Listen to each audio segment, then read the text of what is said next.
Sprite ASMR. Shout out aspartame. Do you think LeBron drinks Sprite Zero? That's a good question. I see Jalen Hurts in commercials all the time, and he has both. He has zero and the full sugar. Yeah, he's for sure got cancer. Oh, yeah. Yeah. There's no way in hell he's drinking the full sugar Sprite. Okay, so if we're sending out the peak human being to meet like aliens, like Brock Lesnar? Brock Lesnar would fuck up some aliens, bro. So no, we gotta send an alien. We gotta send a human to go meet the aliens. Like, who are we sending out as the representative of humanity? Well, I feel like Elon is already a liaison between human and alien because he's already like kind of alien. Yeah, that dude's a reptile for sure. Yeah. Pretty autistic. I don't know. I think LeBron is like peak human being. LeBron is pretty peak. I mean, I was gonna, I just had an intrusive thought come to my mind about how much I want to do things to LeBron James, but that's okay. I don't know. Aaron Donald's up there. That's a human being, man. He's a fucking animal. Yes. So I guess if we're trying to send someone who's the representative of humanity, do we want someone who's just literally a monster? That's an athlete, or I don't know, like comedian? You're right though. I don't know. Comedian would be interesting, but like when you see picture of humanity, like who do you think? You know, I feel like just dad bod. Way too loose fitting of clothing. Gillis. Average IQ. Shane Gillis. Yes. Yes. Shane Gillis with the aliens. With the Trump impersonation. Shane Gillis is acting as Trump, Biden, Adam Ray. Adam Ray. Adam Ray and Shane Gillis. Trump and Biden meet aliens. I think that would be pretty good. All right. Welcome back. Welcome back, episode 2. We actually Let's have a go. name. We have a name now. The Honest Work Show. The Honest Work Show. Something Yes. like that, I think. Yes, Honest Work Show. So, biggest hurdle, we got a name. Back with episode 2. And we got some good stuff. Yeah, we had some fun this last week. Nick mainly went through and was doing like editing, and now we're kind of figuring out our workflow. But Yeah, I think a snail has a higher IQ when it comes to technology than I do. But you know what? We survive, and we're here. yeah, man. Well, So- Happy New Year. Yeah, you too, bro. So what's on your mind this new year? We're about a week in. How have you been on your New Year's resolutions? Yeah, seriously. We're about 10 days in, so a little bit late. But I figured we could start with a couple of New Year's resolutions. I have some this year. Like, obviously, we're both pretty healthy, fit-minded people.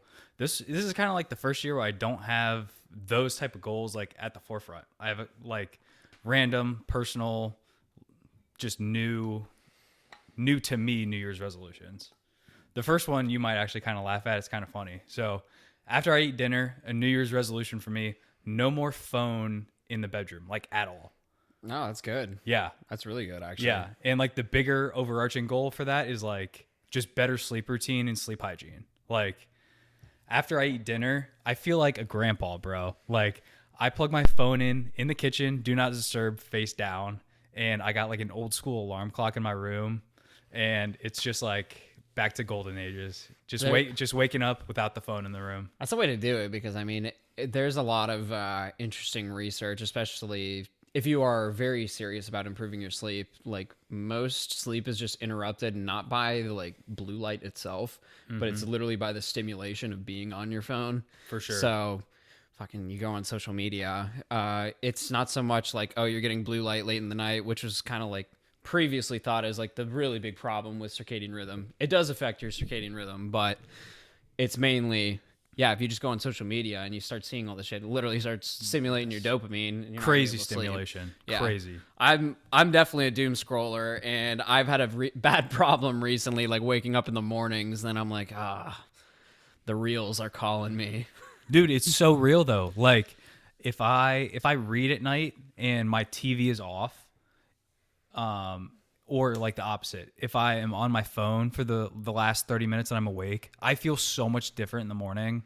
And it's way easier to fall asleep if I'm just like in a book rather than on my phone. It's kind of crazy. Yeah, like how much it makes a difference. I've like tried like journaling at night, reading, and if I just leave my phone outside of my room, like I'm guaranteed like I'll be like falling asleep like while I'm doing something. Yeah. Whereas if I just have my phone out, like there's a good chance I'm just staying up like half hour to an hour later easily, just scrolling or like watching YouTube, something like that. For sure. Yeah, like I've noticed a huge difference in that already. Like I think my percentage of nights in all of 2025 of sleeping 8 hours or longer, very few days that I slept that much. And in the first 10 days this year, like I'm slowly crawling to that like 7 to 8 hours, which is nuts that just a simple get rid of the phone thing works that quick. It's nuts. Oh yeah. But you're a big early morning guy, right? Oh, body naturally wakes me up at like 5 a.m. It's crazy. Yeah, I used to be. I used to be definitely kind of through high school. I was definitely an early morning riser, but then I don't know what it was, but as I got older, like through college and now even like my work life, but working from home, like I'd be wanting to wake up at like, upwards to like 8 o'clock. Yeah, a little bit later. But I think I could definitely do it earlier, but I don't know. I just like doing stuff later in the day as well. So I just like being busy. Yeah. Like each person's a little bit different. Like I'm the most productive in like the first 3 to 4 hours of me waking up. And then if you ask me to do anything complex after the sun goes down, there's no luck in the world that I get it done. Oh, yeah. Because my brain's just done for the day. Oh yeah. There's a girl that I follow on Instagram. Her name's Nicole Neuroscience. She also has a book called Rewire, and she's currently writing a book that's about mental currency. And she talks about this like in terms of like neuroscience, dopamine, and other neurotransmitters. It's just like throughout the day, like you can only get so much done. So it's like throughout your morning, you might be very motivated throughout the morning to like get stuff done because your dopamine, noradrenaline, they're high. But as the day goes on, those wanes, and then you build up glutamate, which will make you feel like tired. Mm-hmm. So then it feels harder to like try and get started on like new tasks, or if you're trying to do like complex work, it becomes a little more challenging. And that's where I think it's interesting about, you see people like Alex Hormozy who are all about like grind culture. It's like, I'm going to work hustle 10 hours a day. How do you actually get to that point where you're able to like keep powering through versus like when you get later into the day and you're like, I want to just do something else rather than something that's going to be harder at work or whatever it is. For sure. Yeah, even without burnout. But I don't know. Do you have what's one of yours? So I haven't actually really like thought out and written down all of my goals. I have a lot of different things that I've been just working on over the last several months that I'm just kind of continuing. One of the things is creating a AI like side business, or not so much a business, but like a tool. I've been working on it just kind of for fun. I've been working on essentially strength training, like plan generation. Oh, yes. And being able to use your own data and so tracking, okay, when you have a specific plan, how do you respond to it over time? And then being able to create a new protocol based upon how you respond. And then also other information, whether it be historical data, health data, and trying to create like a more customized plan. So that's kind of like one of my passion projects, and I think maybe taking that off more seriously. So I've been working on that the last several months. See, this is how I love how we're different, because that sounds fucking sick. Yeah, it's cool stuff. Yeah. I mean, it's just, I think, a side effect of where I've gone throughout my life. And we've talked about this a lot and touched about it in our last episode, just like how much I've gotten exposed to health and what I've been forced to learn. All of that stuff has made me try and like find my way through like life and finding purpose. Yep. It's just, this is what I've gone through, and I have some like technical skills in terms of like software artificial intelligence, machine learning, that kind of thing, but also the health side. And it's like, how do I cross those over in a way that's truly like meaningful? Cross it over, but also you could probably teach that stuff to other people too. Because I guarantee you there's another person out there that's dealt with similar things that you have. Absolutely. So that's like we talked about with purpose, how much of it is really like, right away versus it's just you're kind of going through life and it's like things happen to you. Yep. And it forces you kind of down this path of learning where you might become more of an expert, I guess you could say. And it's like, that's where you feel like you could give back. Absolutely. I mean, you're very competent with a lot of things as well. I know you're very competent with a lot of your training. You're probably way more competent, at least I would say, well, maybe not competent. You're a lot more disciplined when it comes to nutrition than I am. Well, especially like right now. First off, I appreciate that. Second, a part of our church, we're doing this 21-day prayer and fast thing. And so obviously being into your workouts and all that, you're not giving up food for 21 days, but you need to find something to like give up for 21 days. So some people gave up alcohol, caffeine, but what me and a few other people are doing, we're only eating whole foods for 21 days in a row. Like, you know how freaking hard that is to just have whole foods for 21 days in a row? Yeah. Discipline, motherfucker. Yeah. Yeah, it's hard, but I've noticed like that's probably hand in hand with the sleep part too. Like only eating whole foods, not like eating junk and stuff like that. But you can definitely overeat on whole foods, but very unlikely. But I feel pretty good overall. Digestion's good. Mentality's pretty good. Yeah.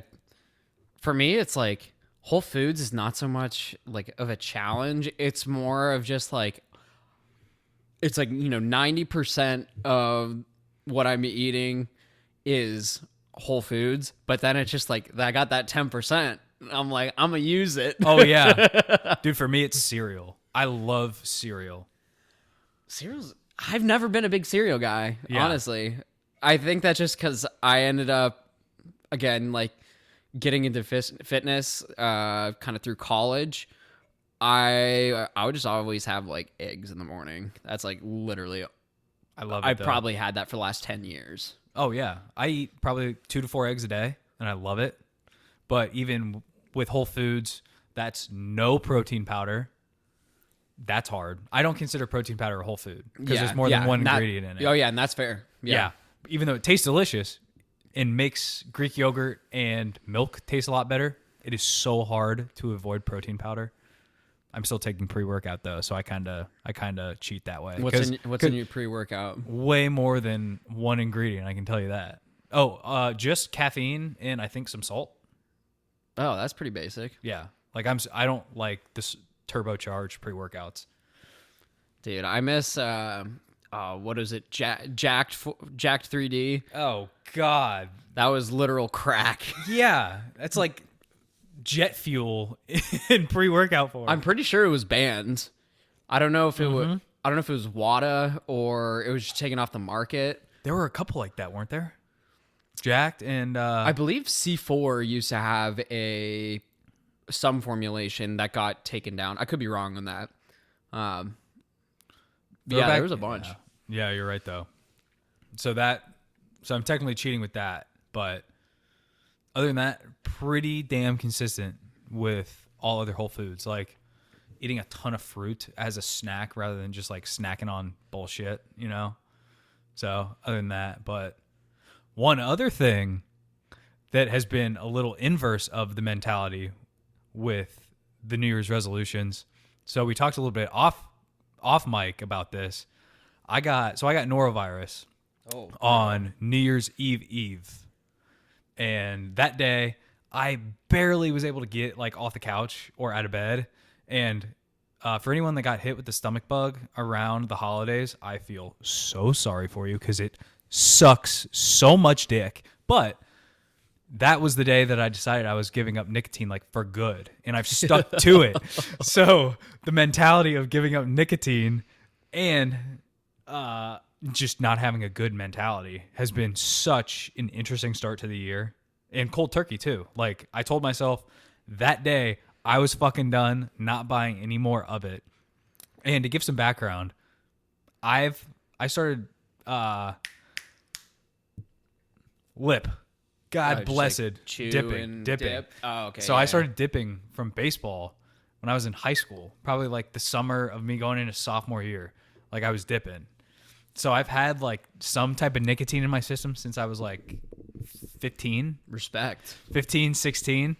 So all those years, it's been difficult. It's been difficult, but we stuck to it. I feel good. So what, like 10 plus years? Were you like consistently using it? Dude, like 14 plus years. Were you addicted? Fuck yeah.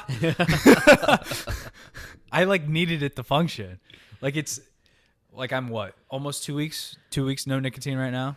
And I feel so clear, but also like so cloudy and almost like too zened out. It's so like my brain's getting used to its new biology, its new homeostasis. I'm honestly surprised you're doing that well, because I was using nicotine for a little while through college, and I would just get fucking headaches. I mean, you stopping do. to use it. But now it's marketed like a lot of different podcasts and a lot of different people are trying to advertise nicotine as this like cognitive enhancer. And yes, if you don't get addicted to it, yeah, it could have some good cognitive benefits for you. But also like if you're using one form of nicotine all day, every day, as a lot of people in our generation do, then that's definitely addiction. And you're kind of losing. I feel like the diminishing returns start to hit once you use it past that cognitive benefit point. Oh, and I think what people people probably realize that is like that cognitive benefit point is pretty low. Like in terms of like what you need to get a good benefit from it. And then it's like when you go much past that, you're actually doing your body more, I would say, like more of a disservice. Oh yeah, I guarantee you. Do not take this with a grain of salt, but I guarantee you, if you were to ask like Huberman or something like that, I bet you it's like a milligram is the cognitive benefit. And a lot of these products are like 6+ milligrams per pouch. It's like, no, you're not doing any good. Have you ever seen, I believe it's in Sweden, because the Swedish shit will fuck you up. Is Zyn from Sweden? That's a good question. I honestly don't know, but I know that there are Swedish Zyns. Yeah, and in Sweden they'll have vending machines just with like tins. There's a specific website like that you can order nicotine pouches from Sweden of like all the brands, and they're all strong as shit. Yeah, I've seen crazy ones, like upwards of like 40 milligrams. I'm like, that could fucking kill a horse, bro. I think, That's crazy. I think that would make me fall over. I'm not even kidding. That's so strong. Oh, I have a good story. My first time ever trying a Zyn was some of my buddies. I had some mutual friends that they lived out in Steubenville, and one of them, he's a pharmacist and then went to WVU, and we went and visited him. So we go to WVU, just a bunch of dudes, just to like go out and party for a weekend. And was it something Joe's? One of these bars, which was kind of like Bullwinkle's from Ohio State. It's just some, ratchet club. But all I remember was maybe being like, 2-3 beers deep. And at this time, drinking pretty much like every other weekend. Like, fuck it. Yeah. Time for it. Time for the nicotine, baby. Still got that tolerance. And yeah, I remember just being like a couple beers deep. I was like probably at like a 3 out of 10 on my like stimulated scale. Uh-huh. And I remember I popped that Zyn in. I went from a 3 to a 9 instantly, and I was dropping my ass like onto the floor inside the club. And I remember just like, you just get spun off. It was a pure blur. I don't remember any of it. Did you vomit? I did not vomit. Oh, I have never vomited bastard. from nicotine, but I've come close to like vomiting and passing out. Oh my God, dude. My first story with nicotine, or with just dip in general. Everyone has that like infamous story of their first time, like guys, of trying nicotine or whatever. Dude, okay, so in high school, played baseball, right? We had a new coach come in, and me and one guy used to hang out almost every day after school together, and he dipped all the time. And it was a matter of time before I was going to try some of it. And the introduction day of this new coach was, of course, the day my dumb dick ass decided to try dip for the first time. And it was when I think it was when I was a freshman, like at the tail end of the year. And so I packed a lip at his house, probably like a half hour, 45 minutes before we had to go meet our new coach. And within 5 minutes of me having this, I would not even, maybe not even 5, maybe like 2-3 minutes of me having this dip in my mouth, throwing up, laying down on the floor, beyond fucked up. Like, it hit me like a freight train from hell, dude. It was awful. It was so bad. And I show up looking like I'm coming off of a fucking all-night shindig in Miami to this new coach. Like, my eyes are fucked up. I'm sweating, and I just look deceased inside because that was the first time I had dip. Fresh off throwing up too. So, yeah, I should have learned from that point that it was not a good thing for me, but funny story to look back on. And then quickly you adjust, and then it's like you're using that same amount, and it's like no problem. Oh yeah, nothing at all. Yeah, it's crazy how tolerance works for like some of these substances. Like nicotine's pretty crazy. Like your tolerance just like quickly builds up, especially if you're degenerates in college that just use it constantly. Oh my God. Yeah. Well, nicotine is interesting because no matter what way that you ingest nicotine, it hits your system within like 5 to 15 seconds. It is so quick to act on you. Like if we were drinking a beer, I mean, the effects are probably going to take 5 to 15 minutes to hit on you. Yeah. Nicotine is just so fast. Like the dopamine hit is so quick. Oh, yeah. And the come down is so quick. Oh, yeah, man. I had another time out at a bar down here in Columbus, Short North, and one of our friends, she had like, you remember the vape mods? Is that Do like, you know what like they're like the big, they look like I don't even know what I would the ones that look like fucking walkie-talkies? Yes, Like that's those exactly huge what it ones? looked. Yeah, Yeah. I remember like she had one of those, and I took just a fat rip, just blow some clouds inside the bar, and I remember within seconds after being like pretty intoxicated, I just like had to brace myself in the chair. Oh yeah. And all my friends look at me, they're like, dude, are you gonna fall over? You all right? He's like, no, I gotta sit down to make sure I don't fucking fall. I had to lock in. I had to lock in for sure. Yes. Oh my God. Oh, nicotine, thank God you're over. So yeah, how are you doing with coming off of it now? Like, how do you feel? You're feeling more clear, Yeah. but The funny thing is, like, my cravings manifest so differently. Like, I crave sugar from the lack of nicotine. Like, last night, I told you, but I swear to God, I probably had in between 100 and 150 grams of just, like, random sugars. And that was the only thing that, like, curved my craving for nicotine. And having that much sugar in one time, it's insane how much it fucks with your sleep. Bad. So bad. But also, got to do what you got to do in the short term to just get rid of the craving without using. So, dude, isn't it crazy just like how your brain works in terms of just like your neurotransmitters, like your dopamine? Like we're talking about nicotine, and then it's like you cut that out and immediately you have to find something to fill that void. Oh, yeah. I mean, sugar's just as much of an addiction for people as, I would say, like alcohol and nicotine. Well, it's like, yeah, you think about that and then social media, and it's just like, it's kind of like what we were touching on earlier, like this mental currency. It's like, how do you, if you want to achieve some of these goals, there's something to be said about, fucking, you got these gurus online saying like, go monk mode. No, seriously. Where you just gotta cut everything off. Yeah. Like you're off social media, you're off a lot of technology. Monk mode's real, though. But it's crazy how much more you're capable when you just remove all this stuff out of your life. Yes. Absolutely. I mean, even with this, like, I kind of have monk mode with this to where I've gone a long period of time with being productive, but I truly, genuinely want to go a full 365 to see like how much of life that I can just fuck in a good way, in the best way possible. Like a full 365 to see like what I am capable of and what we're capable of with this.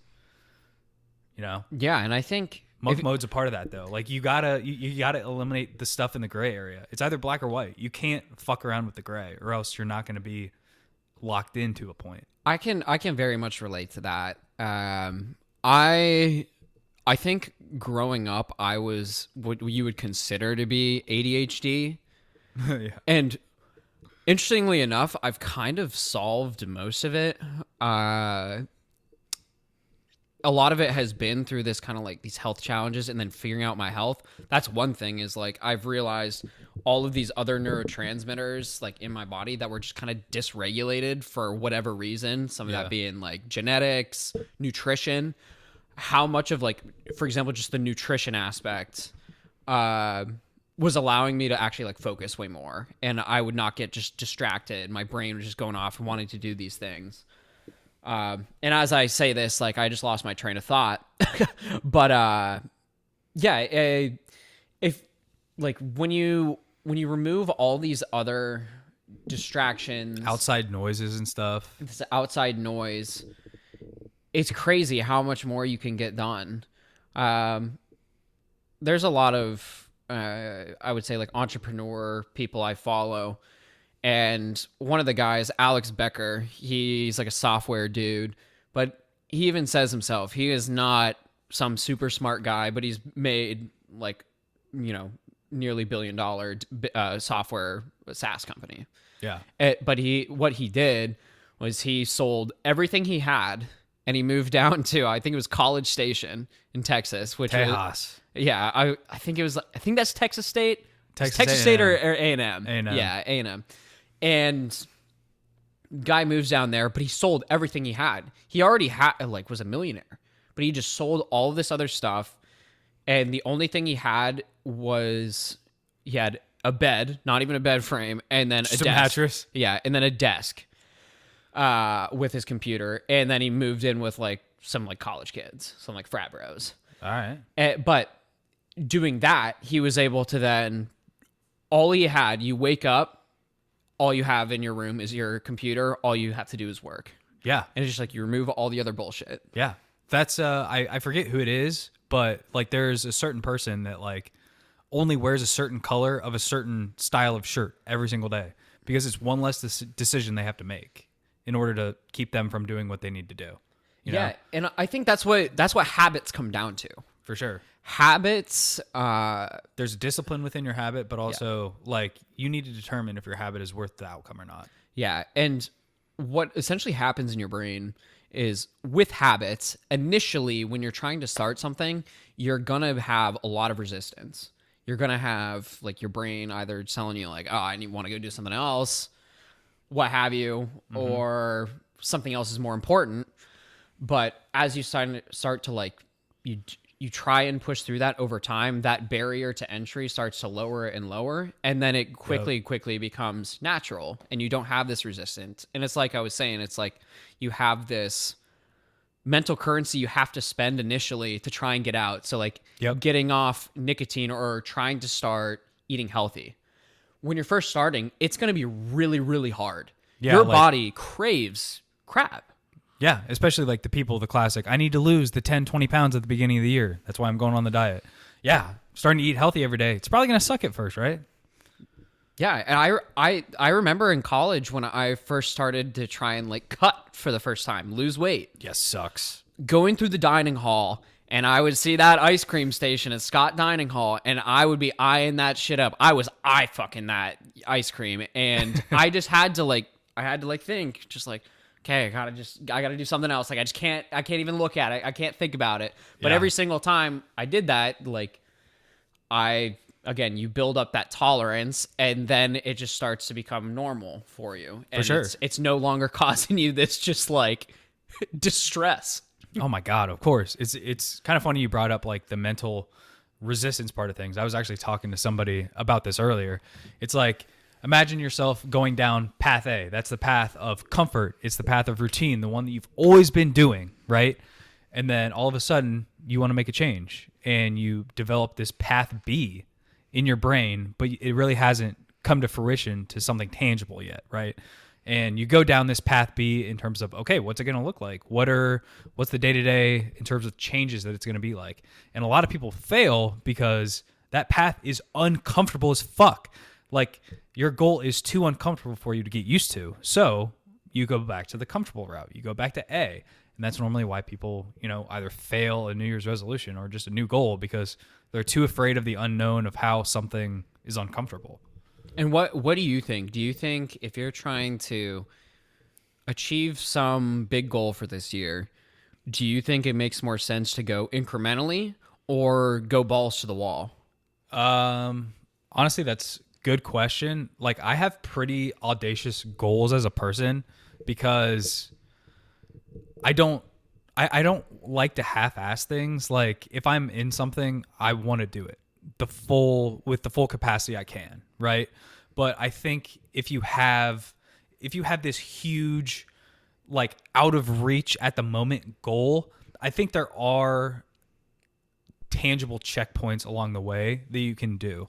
Like, a part of a goal, like, I've always followed the SMART goal method or whatever. Yep. Like, it's specific, measurable, attainable,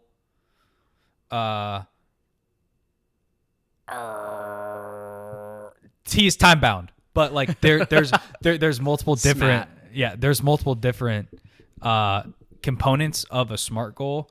And I think if your goal is a specific time that's away, say like 4, 6, 8 months away, there are specific things that you can do along the way to make sure that you're getting there, So I kind of take the way of, you could do both. You could have like this huge goal that might be way down the road, but also make something a little bit easier to chew on as checkpoints along the way to make sure that you're going towards your goal and not just going away from it. Like, for example, if I wanted to lose 50 pounds, I'm not going to do that in 2 or 3 months. Like, there's no way, unless you just don't eat. Don't recommend doing that, first off. But if you want to lose 50 pounds, try to lose 8 to 10 pounds a month. And then all of a sudden, 5, 6 months down the road, you are freaking there. Or do you think, in the same vein, it's kind of, you got to take it week by week? And this is more kind of like the planning and then the incremental steps, because as we were talking about, like with dopamine and your neurotransmitters, it's like when you're someone like me and a little ADHD, it's like I have trouble with long-term goals. It's like I have these big aspirations I might want to go reach, but my brain would rather prioritize something that's just going to be like a quick immediate, like quick right immediate now. Because I can see that. Yeah, I mean, so say you have a 12-month long goal, like December 31st of 2026, you want to accomplish something, right? But you need some type of feedback to keep yourself going, then have something weekly that you can check in on yourself with. Like, as a specific example, I want to post every single week of this year with our podcast. That's weekly feedback to know that we post or that we upload 52 episodes in 1 year, right?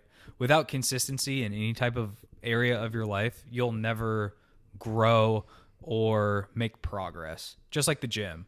Like, if you want to be a certain size, if you want to develop certain parts of your body, if you want to lose weight, you have to hold yourself to, hey, I'm going to be in the gym at least 3 times a week versus I need to look. So say I want a 6-pack, or I want to be X% body fat, but you're not going to get there if you don't eat a certain amount or eat a certain way X times per week, or if I'm in the gym, a minimum of 3 to 4 times a week. So if you put it down into weekly increments, I think that's very helpful. Yeah, and I think, so yeah, having something that's going to be, I guess, more tangible, but in the near term, and then planning forward, I think is what you're trying to get at. For sure. Yeah, with goal setting, I'll kind of flip the script. Do you have any like faith-based goals for 2026? Yeah, I need to read the Bible more. I listened to Bible in a Year. Um, oh, Father Mike Schmitz. That dude's the GOAT. But I've been listening over the last year, but I was not. I didn't finish in a year because I wasn't consistent. So I don't know. I need to find a new practice. I haven't prioritized it, to be honest with you. Hey, we're only on the 10th of the year. Yeah. We got plenty of time. Yeah, and I also haven't figured out my my true goals for this year, but I think that's definitely one. Just in general, I want to grow more in my faith, mainly because I think it brings me peace. You mentioned Huberman earlier, and I saw a clip of him talking about why at 50 years old he came back to God. And he's this, this neuroscientist. He's all about like optimizing your life. Yeah. And he wasn't necessarily about it initially. It was like all about your biology. But one of the things he mentioned was when he started praying for the first time in his life, he just found a true sense of peace. Yeah. He's very into his faith and very into Christ right now. And I think it's awesome. There again, man. There's a revolution going on. There is a return of people trying to find meaning. Yeah, and for no surprise, a lot of it's coming back to God. For sure.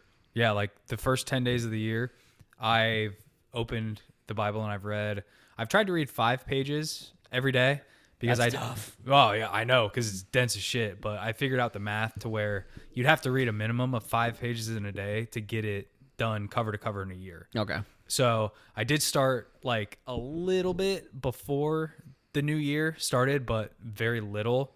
But my goal is to read the whole thing just one time, cover to cover, by the end of this year. And I'll tell you what, I do it the first thing in the morning when I wake up. It really does make a difference on your day. It's insane. I've been reading a book.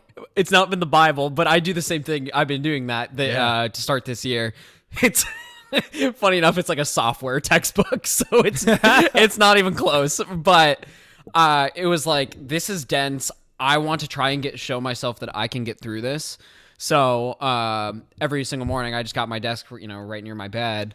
I've got notebook and like the textbook right there, but it's just like every single morning I'm gonna read at least 10-15 minutes and then write down some notes just to again get my day started in the right direction.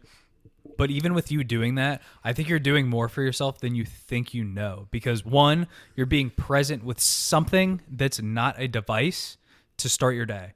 If you be present with yourself or with something else to start the day, I think you have a better outlook on the day.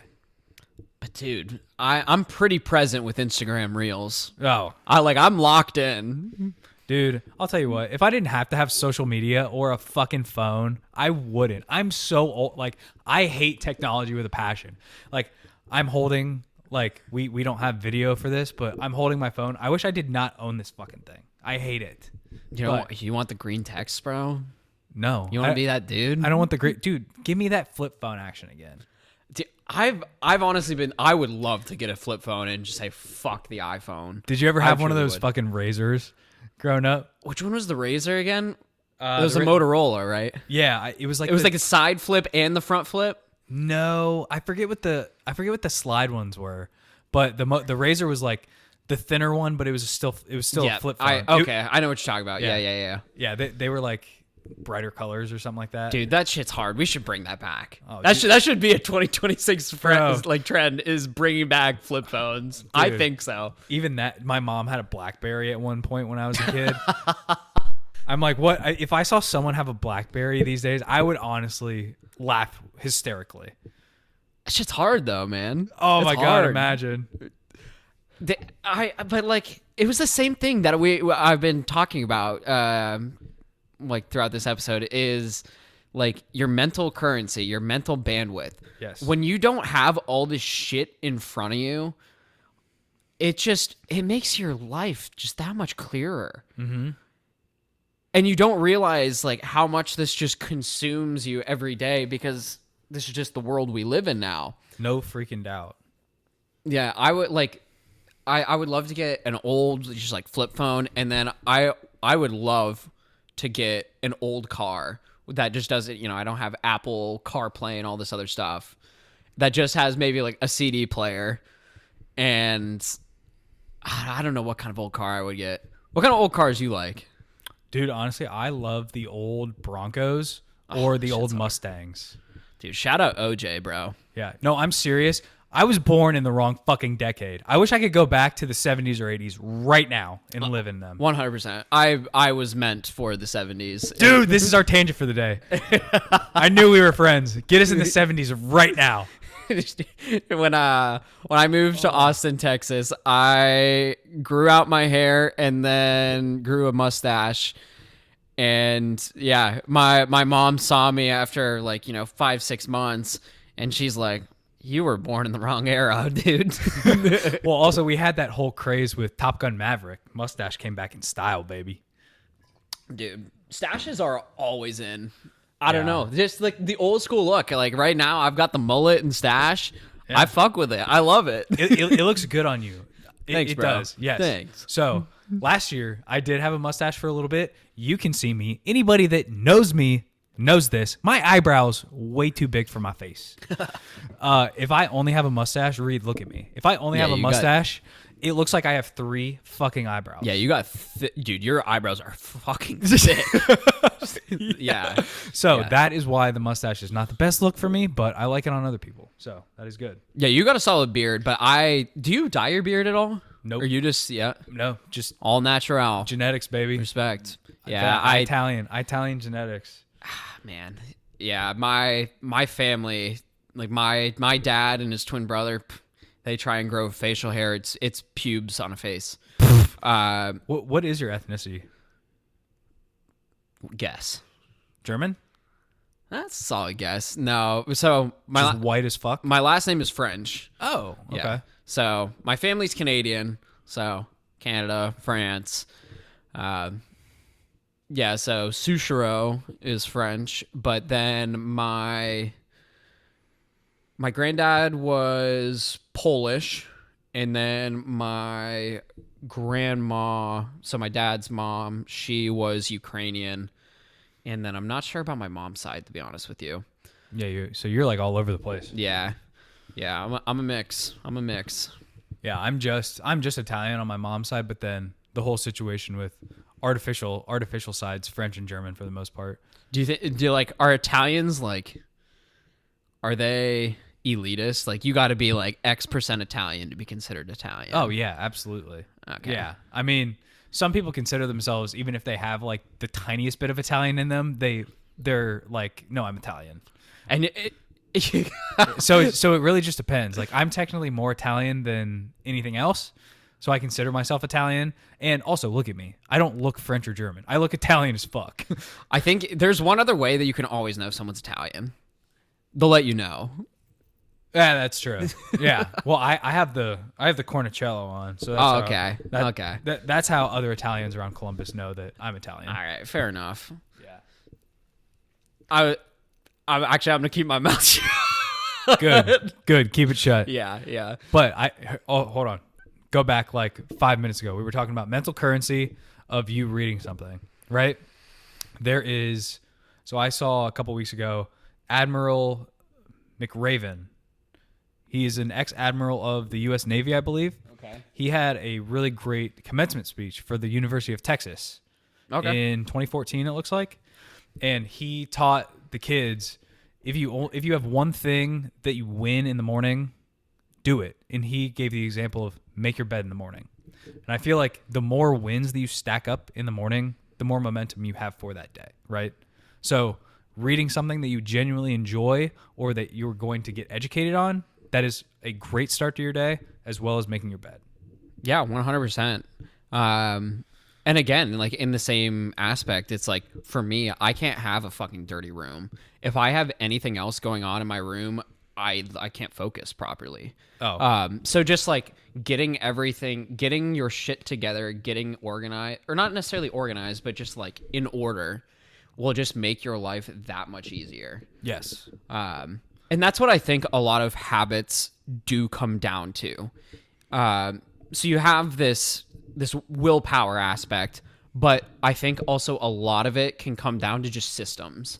It's like whatever system is going to make your life the easiest to get this thing done. For sure. Like if you have a specific goal, set your life up so that that goal is easier. Don't let yourself have pitfall after pitfall. Yeah. To try to get there. Yeah, like if you're trying to read, keep the book like right next to your bed, like as like this is the first thing I'm going to do when I wake up. Or for me, when it comes to nutrition, I just I'm worried about if there's something in the house that is like a fatty, salty food, you're gonna eat it. I'm gonna eat. Yeah. And what's my solution? I just don't fucking buy it. Yeah, exactly. And then if you really do crave, it's like finding something that's going to be a good alternative. It's like fruit might be a really good one. It's just like, sadly, I'll rather have that. It's like, it's going to fill that like craving for the most part, but yeah, it's not going to derail me like to do all this stuff. And that's, I think, another like good point is just like what happens when you do get derailed from these goals. Yeah. Like, how do you get back to it? Honestly, I feel like you have to have the memory of a goldfish mentality. Like, you have to acknowledge that it happened, but also you haven't derailed all of your progress that you've made so far. Like, if say your goal is to lose 10 pounds and you have one night where you just go out on an all-out binge, right? And you just eat everything in sight. Okay, you did that, but also tomorrow is a different day. Win tomorrow. And wherever you're at the present day of your binge, that's not the end of the world. Like, go back to as normal as you can be the next day.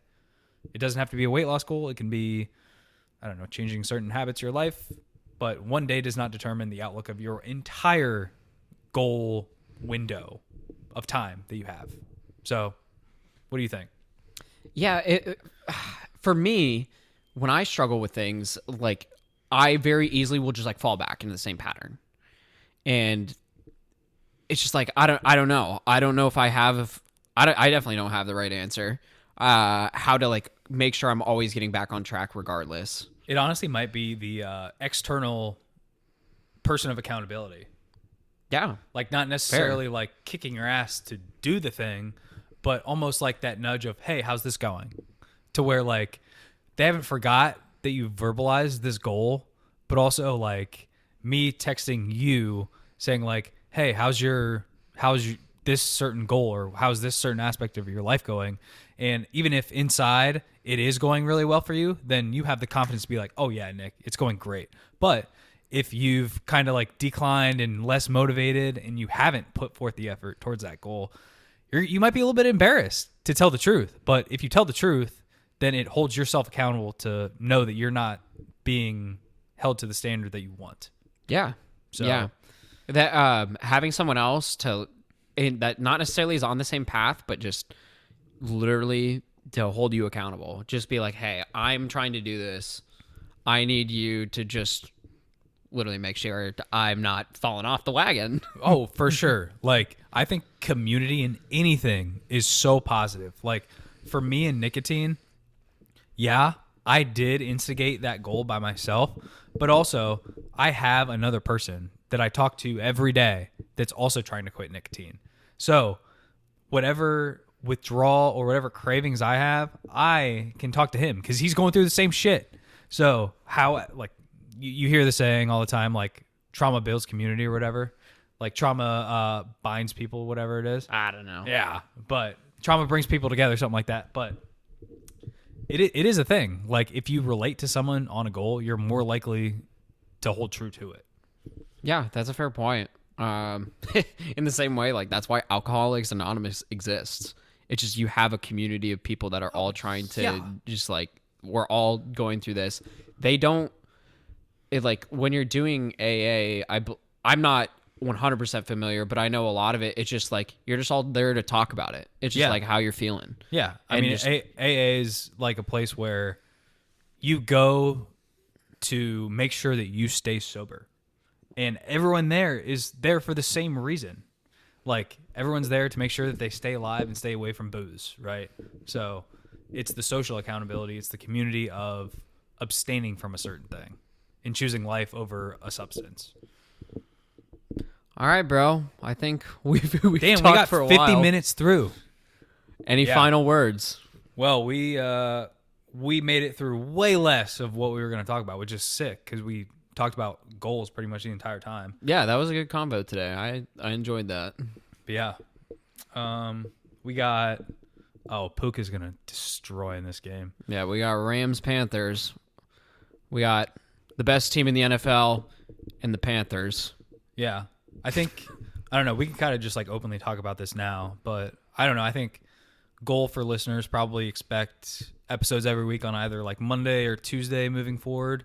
And then obviously we'll have audio and stuff like that. I think eventually we'll work towards video, but yeah, we're literally just two people recording with the bare bones stuff right now. Yeah, So we don't know what we're doing. We're just doing it. We're Yeah. just going to see where it takes us. we're having fun. Having Yeah. fun around here.